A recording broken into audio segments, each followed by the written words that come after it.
Working with children can be a real challenge, and it requires the teamwork of drivers, aides, administrators, teachers, and parents to effectively manage their behavior. Unfortunately, there are times that teamwork breaks down, and transportation staff and parents find themselves in conflict. If you can't control them, I'm going to call your supervisor and get someone out here who can. The mother bear comes to the defense of her cub. Look, I'm a taxpayer, and I pay your wages. That means you work for me. If you don't drop Philip off at my sister's, he's going to be alone in the house.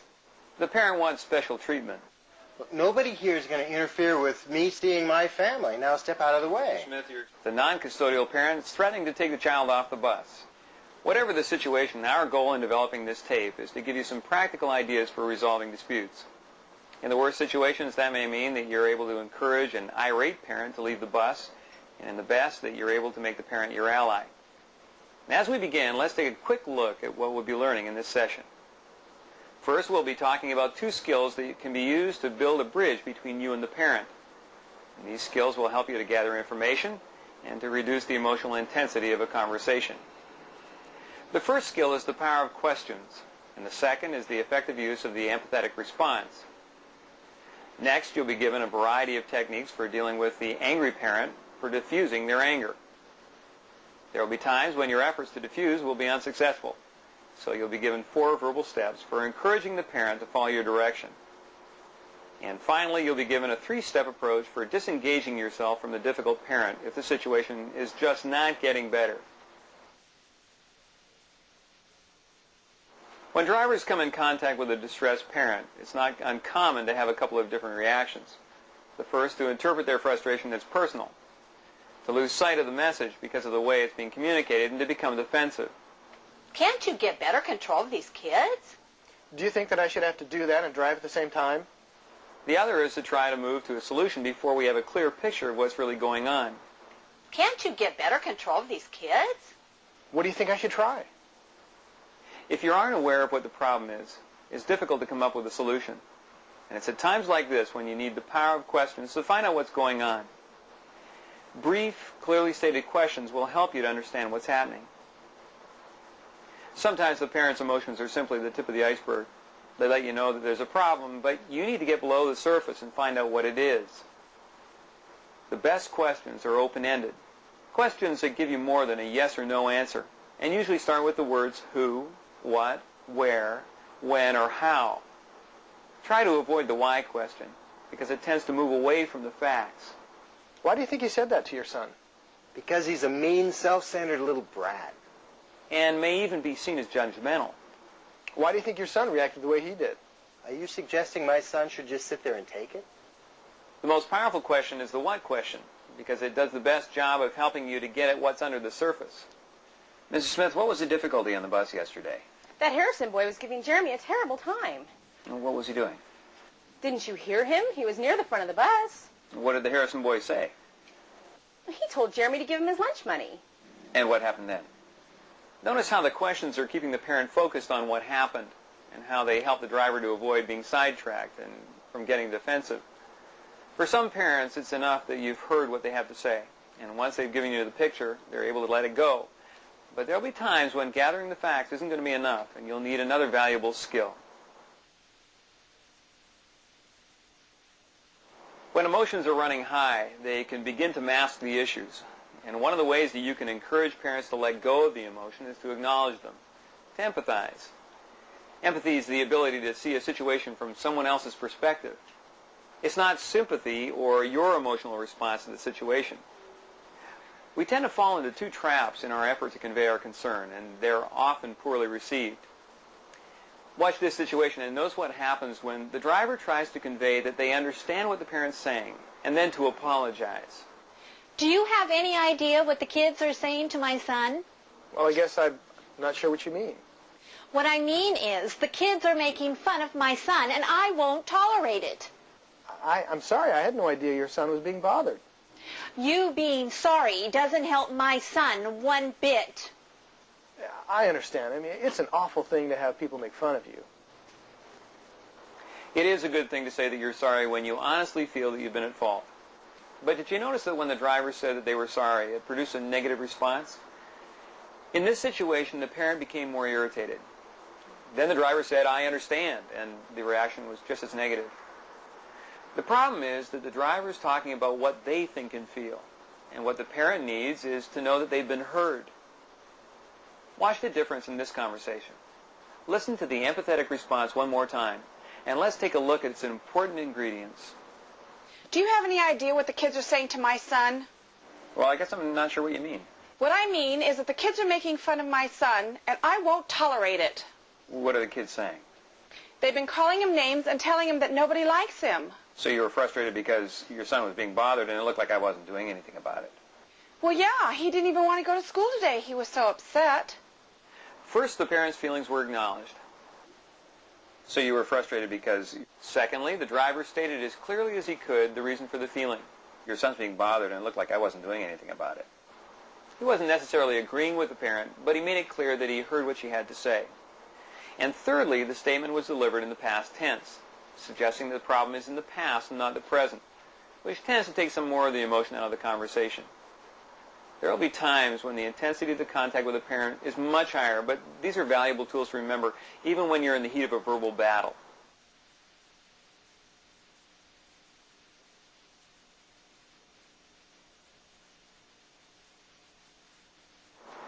Most of us are very uncomfortable with anger. There are two very natural reactions when parents become verbally aggressive.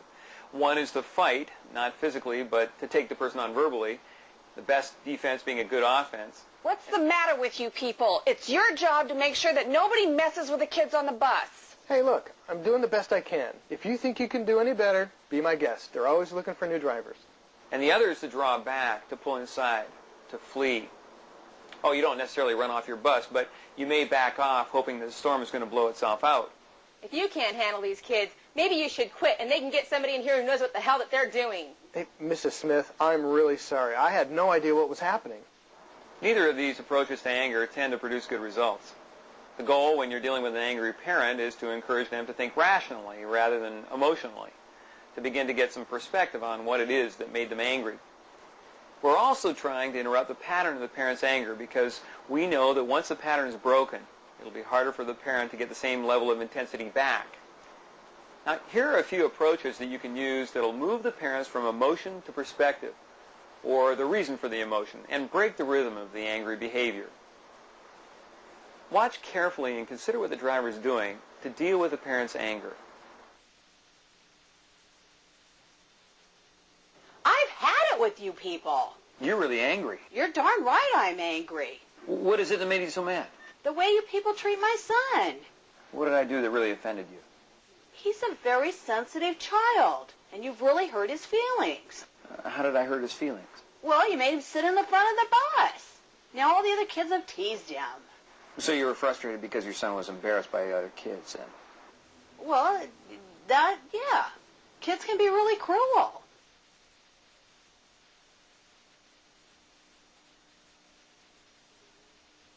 What you've just seen illustrates the use of two of the skills that we've already discussed, asking questions and responding with empathy. The natural tendency in a situation like this is to become defensive, but the driver's first response was to acknowledge the anger with some intensity. By acknowledging the anger, the driver is letting the parent know that they hear them. And did you notice what happened? I've had it with you people. You're really angry. You're darn right I'm angry. That's right. The parent agreed with the driver for the first time. Then the driver followed up the empathetic response with a question. What is it that made you so mad? The question helps the parent to move away from the intensity of their emotions and to focus their attention on the reason for the emotion. Each successive question reduces the tension, and then finally the driver uses a complete empathetic response. So you were frustrated because your son was embarrassed by the other kids. Did you notice the three important ingredients? First, the parent's feelings were acknowledged, using the word frustrated rather than the word angry. Did you notice that the parent began to act in a way that was consistent with the word that the driver chose? Secondly, the driver stated the reason for the feeling, focusing the parent on their concern for the child rather than on the driver's failure to deal with the teasing children. And thirdly, the statement was delivered in the past tense, suggesting that the problem is in the past and not the present, which tends to take some of the emotion out of it. What is the matter with you? I'm sorry, man. I mean, what's the matter? What happened? You let the kids run wild when they get off the bus. What guys are you talking about? Well, every day when they get off the bus, they go running through my flower beds instead of walking down the sidewalk. That's trespassing. Yeah, fair enough. I'll tell you what. I'll talk to those guys, and I'll talk to them this afternoon when they get on the bus. You better.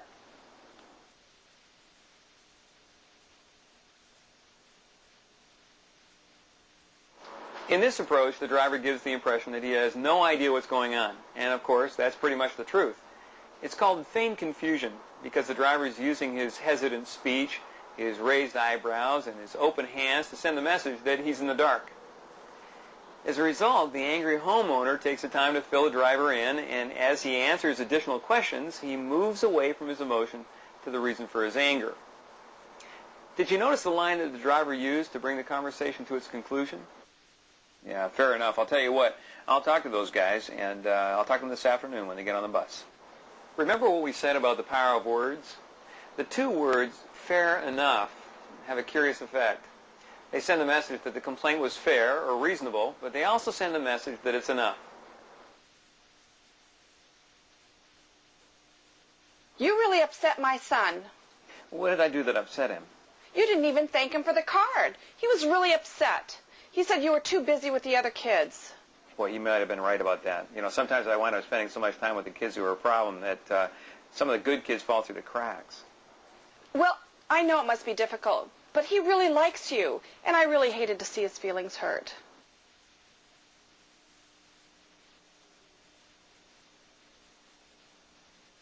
In this case, the driver agreed with the parent and her child.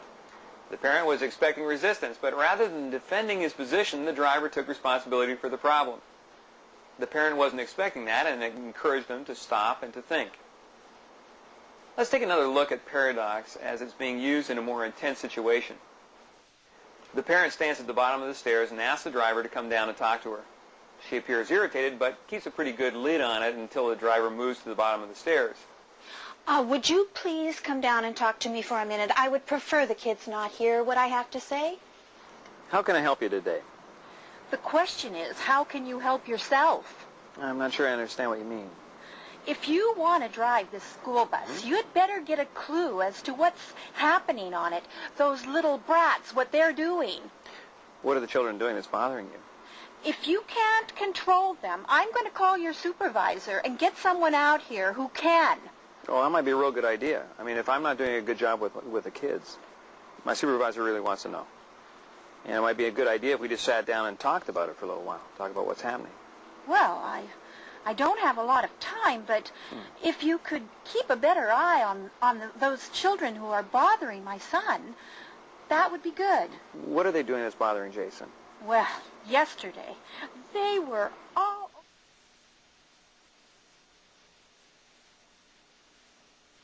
This parent was loaded for bear. But let's review what happened when she tried to use her most powerful and threatening statement. If you can't control them, I'm going to call your supervisor and get someone out here who can. Oh, that might be a real good idea. I mean, if I'm not doing a good job with the kids, my supervisor really wants to know. And it might be a good idea if we just sat down and talked about it for a little while, talk about what's happening. The effect of the paradoxical or unexpected statement is momentary confusion for the parent, and it encourages them to work harder at understanding what's happening. In other words, it once more encourages them to think rather than to react. What's the matter with you people? It's your job to make sure that nobody messes with the kids on the bus. Can you give me 1 minute? I need to contact the dispatcher. My supervisor's been trying to get a hold of me. This is Carol, Route 18. Could you tell Sue that I'll get back to her in just 1 minute? There's a gentleman here that I want to talk to. Do you have any idea what the kids are saying?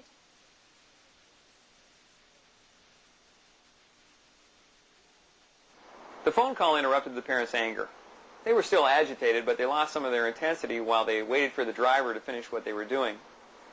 By putting the supervisor off, the driver sent the message that the parent was more important than the supervisor. And then she went even a step further and said that there was somebody that she really wanted to talk to. What do you think happened in the parent's mind? That's right. It created momentary confusion, encouraged the parent to try to figure out why the driver would want to talk to her. The technique you've just seen combines two important elements. First, a surprise comment or action that interrupted the pattern of the person's anger. Can you give me 1 minute? I need to contact the dispatcher. My supervisor's been trying to get a hold of me. And the second is paradox, the unexpected that caused them to think. This is Carol, Route 18. Could you tell Sue that I'll get back to her in just 1 minute? There's a gentleman here that I want to talk to.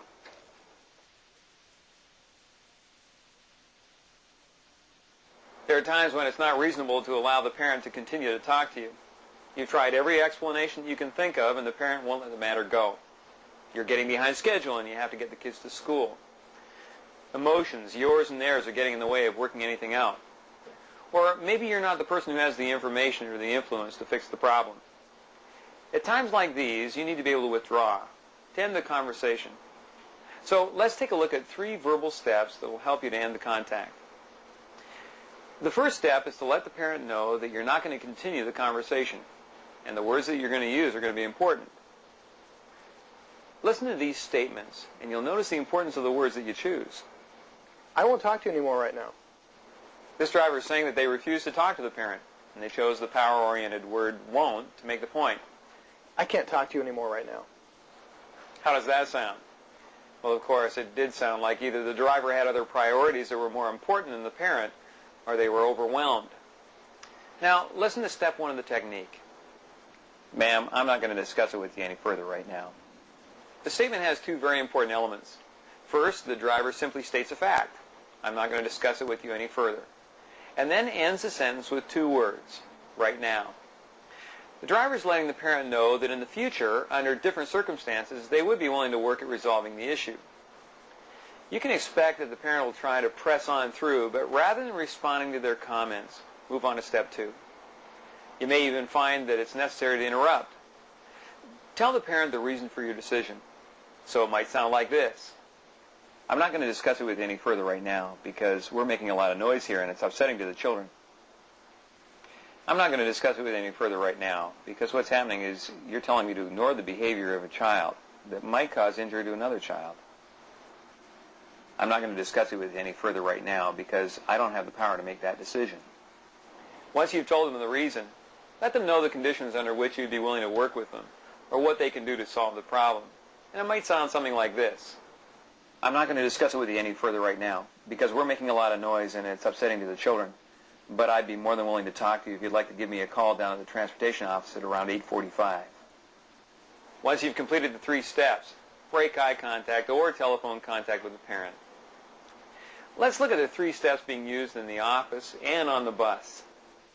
What is it the child said to your son? If you think I'm going to let you people get away with this, you're crazy. You know, I'd really like to check this one out, but I don't know what he's supposed to have said. What do you mean, supposed to have said? Are you calling my son a liar? Well, no, I'm not. But you need to be somewhat more specific so that I'm able to find out what happened. I've told you all you need to know. Mrs. Tupper, I'm not going to discuss this with you any further right now. You certainly are going to. Because you're not giving me the information that I need to follow this up. But I'd be more than willing to look into the matter when you call me and let me know what was said and who said it. And I'll look forward to hearing from you. Look, all I'm asking you to do is to keep Philip on the bus after school, and when you're on your way back to park your bus, drop him off at my sister's on Spruce Street. Mrs. Watkins, I'm not allowed to go off the designated route to drop Philip off. What difference does it make where you drop him off as long as you have my permission to do it? You know, if we make a concession for your son, we'll have to make one for everyone. Look, I'm a taxpayer and I pay your wages. That means you work for me. If you don't drop Philip off at my sister's, he's going to be alone in the house. Mrs. Watkins, I'm not going to discuss it with you any further right now because I got to get these kids off to school. But I'd be more than happy to give you the name of the supervisor. You can call him up and see if you can work it out. Oh, just forget it.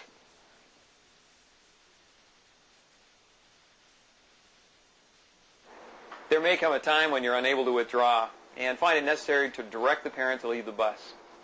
If you do, remember the 4 steps that you were taught for giving directives and strategies dealing with young riders. Now let's review those steps. Look, she's my daughter, and if I want to take her with me, I will. Mr. Smith, please step down off the bus. Use the parent's name if you know it. It'll help to get their attention and promote the idea that they'll be held accountable for their behavior. Use the word please, but avoid comments like would you please or could you please, which are really requests and not directives. Avoid using I statements like, I would appreciate it if you would step off the bus and talk to me. It's trying to trade on the quality of a relationship, and at a time like this, the parent's not concerned about that relationship. Nobody is going to interfere with me seeing my family. Now get out of the way. Mr. Smith, you're expected to step down from the bus. In this step, the driver is clearly stating the expectation. He focuses the responsibility on the parent and uses the word expected to communicate that there's a clear standard of behavior on the bus. Mr. Smith, you're expected to step down from the bus. You're expected to get out of the way. Well, if you fail to step down today, what's going to happen is you're going to have to talk to a police officer about it. Did you notice that the parent used the driver's word, expected, to try to put the responsibility back on the driver? That's a good sign. It means that the parent's listening and that they're aware of the power of the word. In step 3, the driver's relating the consequences that are going to happen if the parent's unwilling to follow the directive. Now, it's important to rehearse the steps thoroughly so that you'll remember them when you're adrenal. Did you notice that the driver didn't use the I word? He didn't say, I'm going to call the police, or I'll have to call my supervisor. That kind of personalizing is going to promote the conflict. Looks like you got a decision to make. Looks like you've got a decision to make. And you're right, you don't have to get down. Damn right. And what's going to happen is you're going to have to talk to a police officer. Or else what you can do is you can step down. And if you want to chat with your daughter, you can call the school and make the contact with them. I'll talk to you later. In this final step, the driver puts the responsibility where it belongs. But he also empowers the parent by giving him the opportunity to make the decision as to what's going to happen next. The parent always has the choice, but sometimes they're not thinking clearly about what that choice is. Now listen to the phrases carefully. Looks like you got a decision to make. By using the words looks like, the driver's making the statement an observation and not a challenge. And then he continued and used a paradoxical approach, the unexpected, that's designed to make the parent think. And you're right, you don't have to get down. And after pausing to allow the statement to break the parent's rhythm, the driver continued repeating the consequence. And what's going to happen is you're going to have to talk to a police officer. Then, before the parent could begin to react, the driver quickly moved on to the positive behavior and its positive outcome. Or else what you can do is you can step down. And if you want to chat with your daughter, you can call the school and make the contact with them.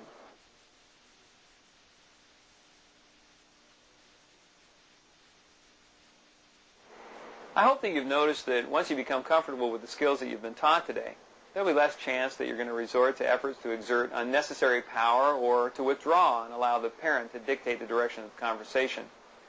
Remember, we're committed to safety, order, and the rights of others. And there will be times when adult behavior can compete with those commitments. Work to become competent in these skills, and you'll be more effective in dealing with parents and in making them your allies.